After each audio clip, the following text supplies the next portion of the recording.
Raised an issue of why perhaps we would have more slots, allocated to the interreligious sector.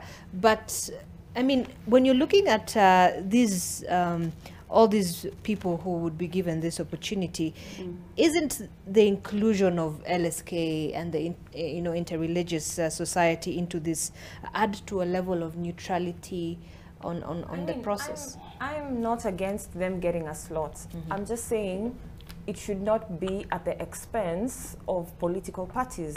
And my concern is that we have already, as per the proposals from the National Assembly, Public Service Commission should get 1 slot. When you say Public Service Commission, already that's government, which means the ruling party or the ruling coalition can have a say on who gets to be appointed from the Public Service Commission. So if the ruling party is getting the Parliamentary Service Commission slot, it's also getting the Public Service Commission slot.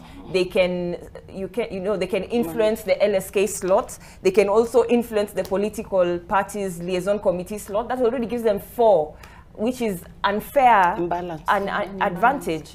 And remember, the political parties liaison committee largely has representation from political parties that do not have representatives in parliament, so to speak. So it means having 2 slots under Parliamentary Service Commission gives at least 1 slot to the ruling coalition, 1 to the minority side, but the political parties that don't really have representation in parliament can get, their slot covered at the political parties liaison committee. So we need to see a balance. We need to see a balance in this selection committee, because the selection committee will ultimately, decide who gets to be shortlisted for the selection by the president.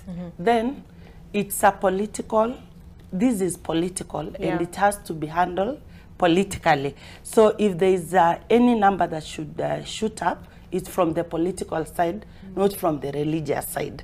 If you go to the hospital, for example, you are sick, you won't be told to go to school for treatment. If it's politics, let it remain politics. And then, of course, the religious side, now they can have 1 representative. Yes.